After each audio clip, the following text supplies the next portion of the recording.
There's a GQ magazine article, and it has Caleb Williams and Carl Williams talking about this upcoming year's draft. Now, it's not presumptuous, okay, to think he could be the number one overall pick. Drake May is the other quarterback that people have their eye on, but generally Caleb Williams is thought, unless there's a severe amount of regression, possibly an injury, Drake May sets the world on fire. I mean, Caleb Williams probably the guy.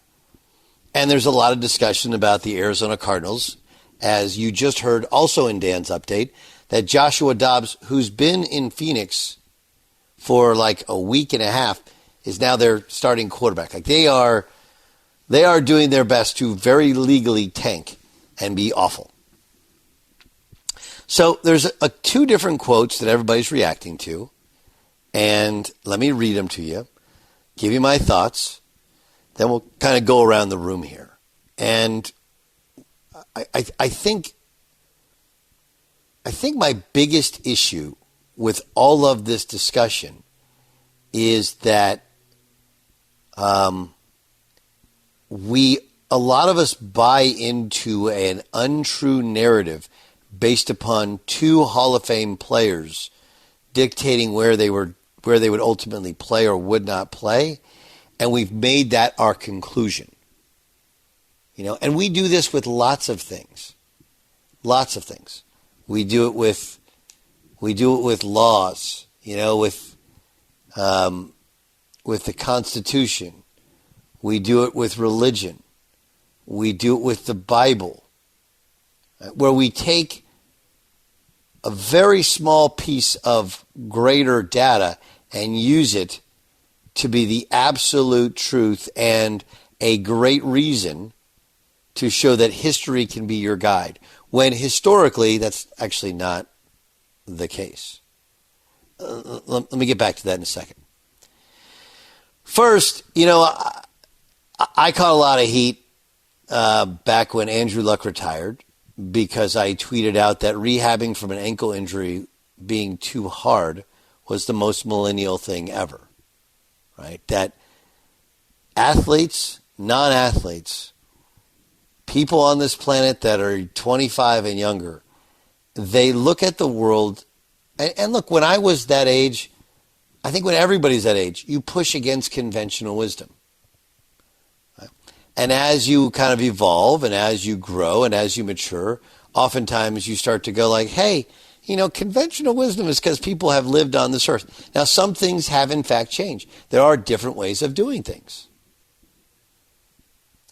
But there's something to younger people now where they literally push back against everything in such an immature way that they don't realize how they sound. I'll give you an example. Caleb Williams, quote, this is from the GQ magazine article. I've always been able to choose the team that I've played on, and then everything's been scheduled for me. But now, going into the next part of my career, it's weird because it's so uncertain. You don't know anything, you can't control anything, but you know and how you act. That's honestly the weirdest part, is the uncertainty. Carl Williams, his dad, says the funky thing about the NFL draft is he'd almost be better off not being drafted first. The system is completely backwards. The way the system is constructed, you go to the worst possible situation, the worst possible team, the worst organization in the league, because their desire is parity, gets the first pick. So it's a gift and a curse. Carl Williams threw out the idea of potentially coming back to USC. Caleb gets two shots at the apple, so if there's not a good situation, truth is, he could come back to school. This is the Doug Gottlieb Show. It's brought to you by Progressive Insurance. Progressive makes bundling easy and affordable. Get a multi-policy discount by combining your motorcycle, RV, boat, ATV, and more. All your protection in one place. Bundle and save at Progressive.com. That is an obvious threat, and it is something you could do. And it's interesting because Caleb Williams plays at USC, and you don't have to study that far back into history where Matt Barkley was the quarterback at USC, would have been a top 10, maybe a top 5 pick, instead chose to come back to USC, was a second-round pick, and now he's been a journeyman in the NFL. Now, that doesn't mean that's what would happen to Caleb Williams. And generally, quarterbacks who have come back for that fourth year have fared quite well. The more snaps you take in college generally leads to more success as a pro. It just does. Justin Herbert, most recently, came back for an extra year. Now, his draft stock may have gone up, may have gone back. He was the third quarterback taken, but he was ready to play far before anybody thought, and now he's on to a second contract. In terms of risk-reward, he's played a lot of quarterback. He'll have started 2 full seasons and 2 3/4 seasons, which is a lot of quarterback.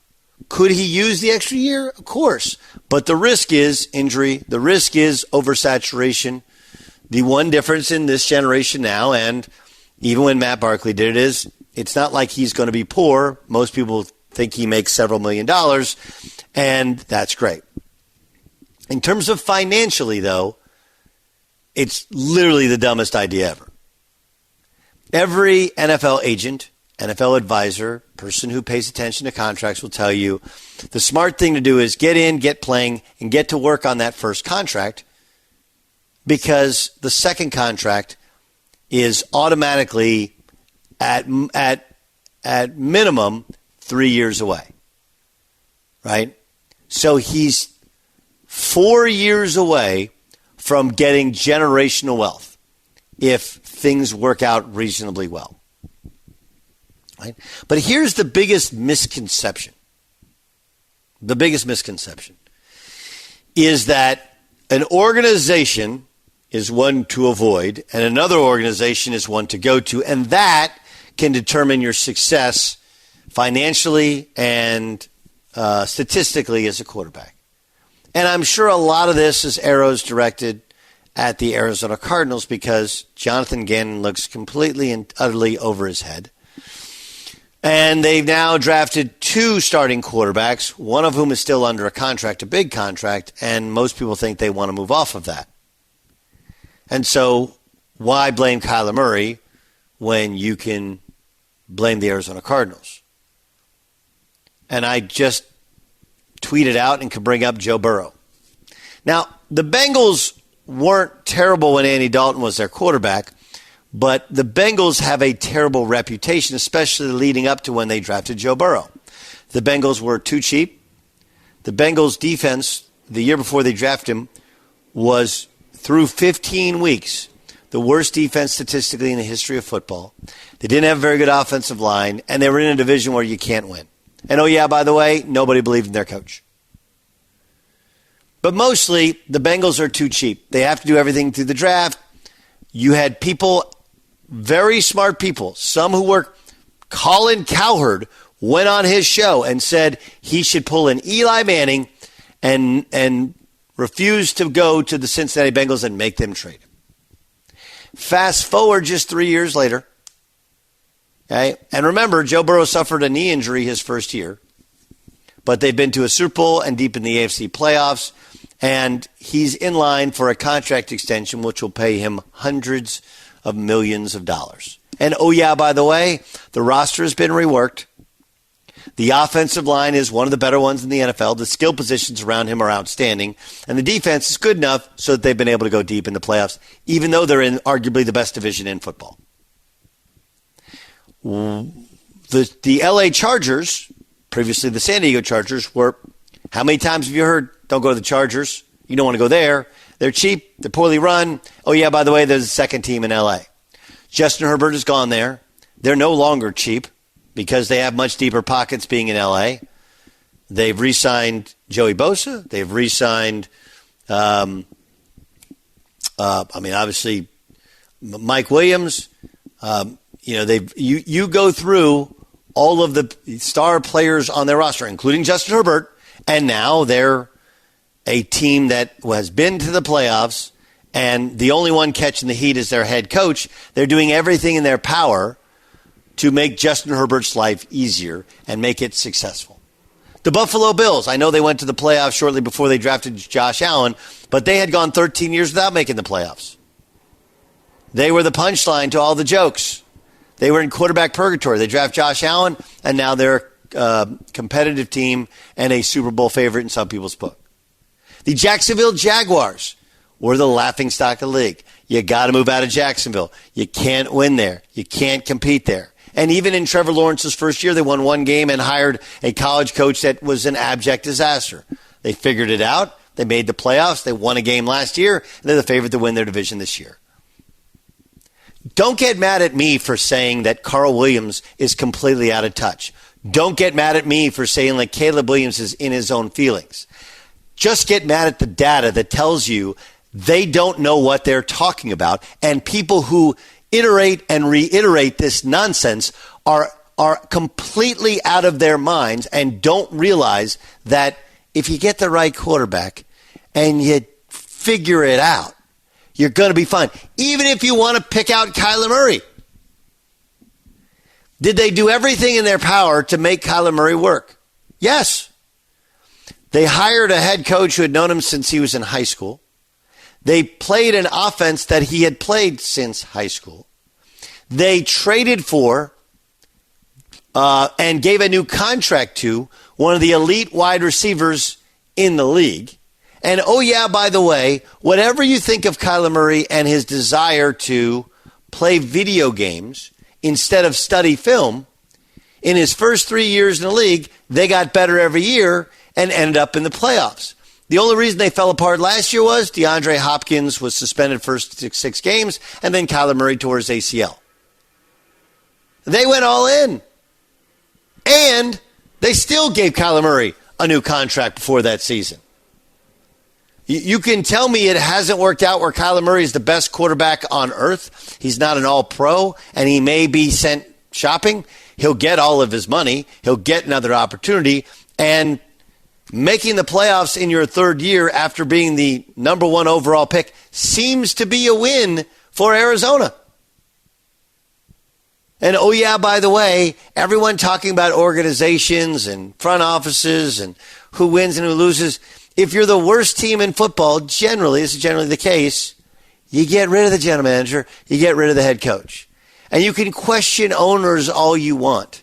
Okay? And owners do make bizarre decisions. As we've seen from the Cleveland Browns, right? They drafted Johnny Manziel when everything and everyone told them not to. Hey, owners own. They'll screw it up. But eventually, they figure it out. You get the right quarterback, as they think they got it with Deshaun Watson, and you'll be fine. Eli Manning was 20 years ago. John Elway was 35 years ago. Okay?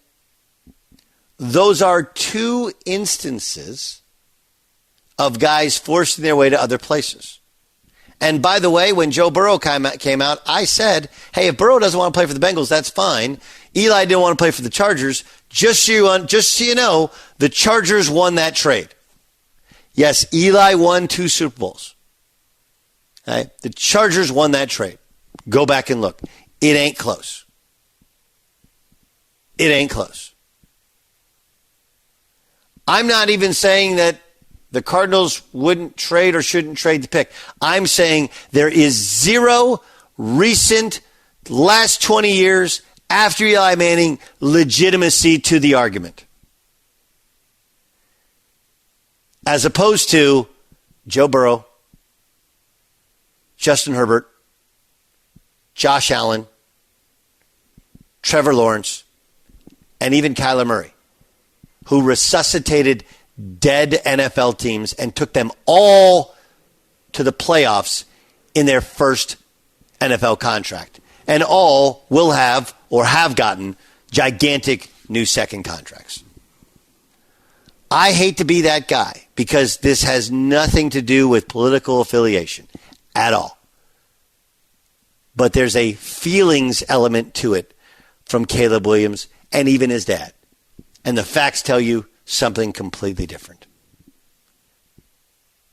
You don't want to be the first overall pick? It's counterintuitive.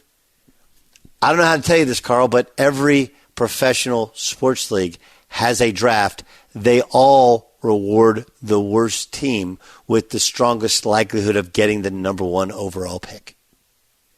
And to Caleb, I've always gotten to pick my teams.